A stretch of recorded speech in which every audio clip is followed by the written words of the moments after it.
All right, so here's a couple of things that I wrote down, and then I want to hear from y'all what you took away. Last week, one of the number two thing that we talked about on the seven ways, the 7 steps to success. Number two was continuously learn. Always make sure that you're finding ways to grow. And what Mark Cuban said is literally that: continuously learn. If someone else learns more than you do, you are SOL, I believe are the exact words that he used. And then he went on to say, I've got to be asking myself, how would someone else do this better than me? How would someone else present better than me? And then do that thing that you believe they would do to have the competitive advantage based upon what you've learned from asking that question. How are you investing in yourself? And then he went on to say, even if it's spending $99 at the community college to take an accounting class, you're more likely to hold yourself accountable to that because you're paying for it. Now, I'm not saying that you can't hold yourself accountable and go and learn a bunch of stuff completely free. But what Mark Cuban is saying, I believe, does have some validity to it. It's why we don't offer Bold for free, because if we charge $799, people are more likely to hold themselves accountable and finish the work and do the steps and follow the process because they're paying for it. Doesn't mean it can't be free. It just means that we know that people will follow the process more likely when they have some skin in the game. Perfection is the enemy of profitability. Phil, I love that. Yeah, no, we're not doing that, but thanks for the advice. Perfection is the enemy of profitability. It's not about perfection, y'all. It's about progress. It's about progress, not perfection. It's about progress, not perfection. If you haven't written that down anywhere, write it down and put it in front of yourself in some way, shape, or form every single day, because if you're looking for perfection, and perfection's what's preventing you from taking the steps, from taking action, guess what? You're never going to be successful. I'm just going to put it out there and be that blunt. If you're looking to be perfect before you become successful, you're never going to be successful. You have to be willing to fail. You have to be willing to look at it from a progress standpoint of how can I get better next time in order to truly be successful. Be willing to do things yourself to show others it can be done. Mark Cuban used that example of when he took over the Dallas Mavericks in Dallas, Texas, that he went back. And at that point in time, y'all, he was not a billionaire, but he was worth like hundreds of millions of dollars. And he picked up the phone and called all of the previous season ticket owners and invited them to become season ticket owners.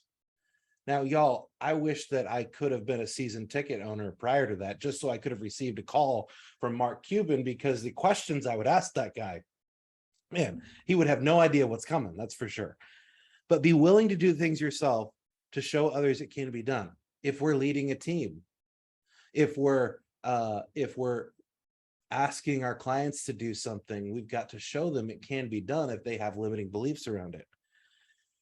And then he said this: when you do get that first opportunity, or when you do get any opportunity, ask yourself at the end of it, no matter how many times you've had an opportunity before, no matter how many, remember, you're going to do this every time, even if you're transaction number 1,385 in your real estate business, ask yourself this question: what did you learn? What did you learn? And then answer that question with the next question: what could I change, if anything, to give me an even better result? So what did I learn? What could I change to give me a better result? Make an adjustment and then re-enter. What did I learn? What can I change to give me an even better result? Remember, progress. We're on our way to perfection, but we want to focus on the progress. What did I learn? What can I change to give me an even better result? Make an adjustment and then re-enter on your next opportunity. Because when you do that, you're guaranteeing yourself that you're staying ahead of whatever threats are out there in the market in terms of competition, because they don't know what's next from who? From you. You're keeping them on your toes just as much as they're keeping you on your toes, because you're constantly adjusting based upon what you are learning. You're constantly adjusting based upon what you're learning. So with that being said, what did y'all hear? What did you take away from Mark Cuban this morning?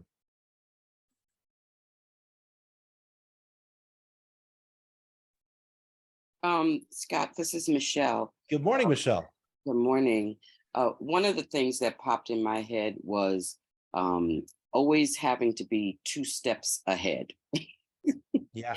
And that's one of the things that I've learned just being in any type of sales position that I've had, is being 2 steps ahead of the competition, even trying to be 2 steps ahead of your client so that you can anticipate the question and know what that answer is going to be. Yeah, you know what, Michelle, one of the greatest ways that we can work to stay 2 steps ahead is really looking at it like it's a chess game at all times. If I make this move, what are the possible moves that could be made against me that will that if I think about it now, I could either prevent that from happening by making a different move, or I know what the worst possible outcome on the other side is because I've thought about it. So I love that. Stay 2 steps ahead. All right, who else?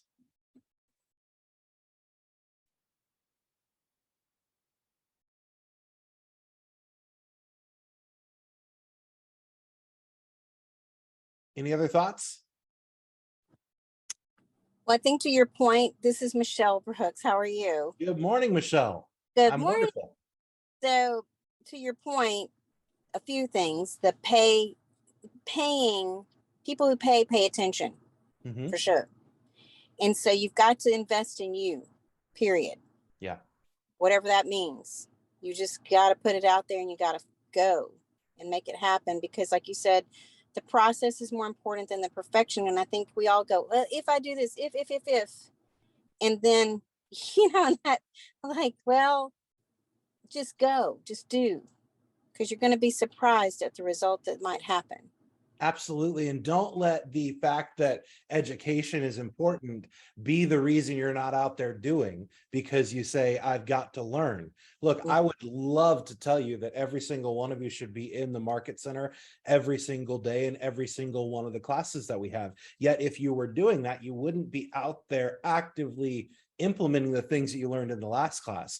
So there's kind of a 3-step approach that I believe you should take in any class that you're going to be in. Next to where you should take an action based upon what you've learned, put the word A.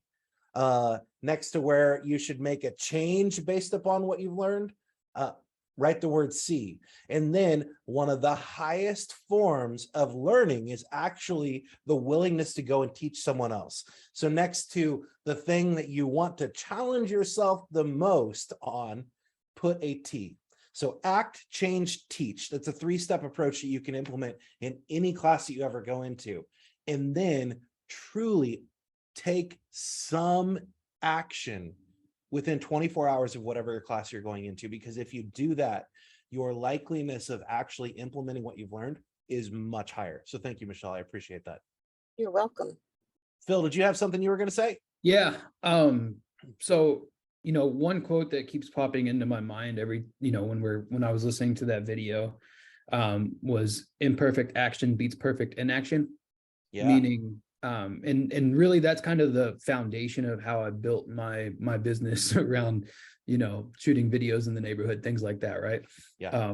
At the beginning, I was actually looking back at some of the videos today, and like the first videos I did, and it was just like, what was I even thinking? But as I kept doing them, it kept getting better and better. Right.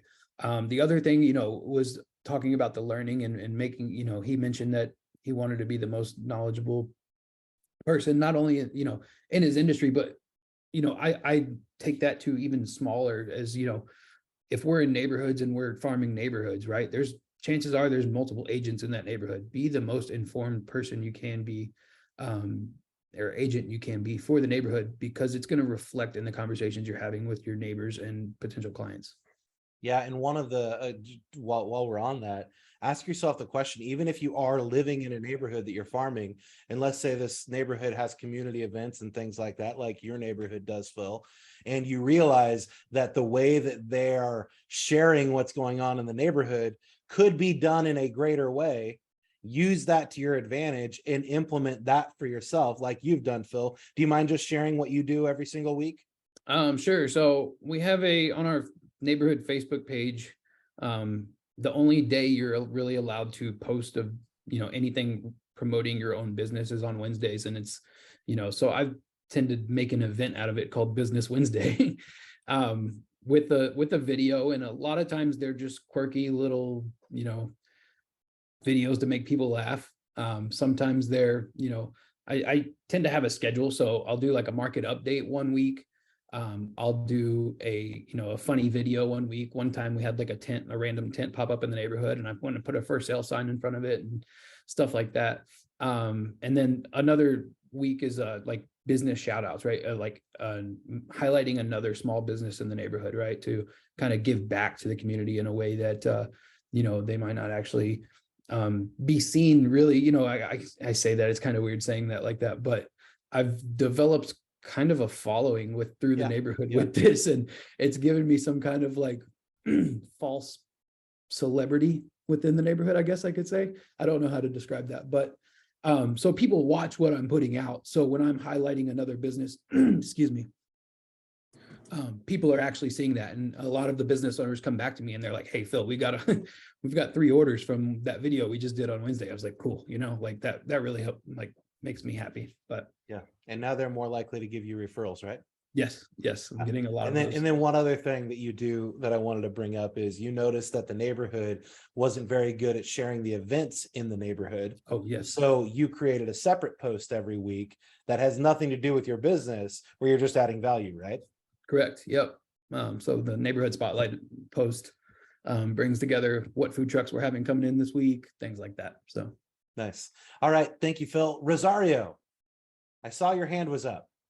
Good morning, Scott. How are you? Great. Good morning. Good morning. It's a great conversation today. A lot of value. We always need to be open to learn from others. Yes. No matter who is speaking in there, it's good to chat with somebody. When you see somebody that's been very successful, you should ask, what is that person doing? Yes. And even when they are so successful, you see they still keep learning, and always be open to learn new things. So when you stop learning, and when you stop wanting to learn, everything ends right there.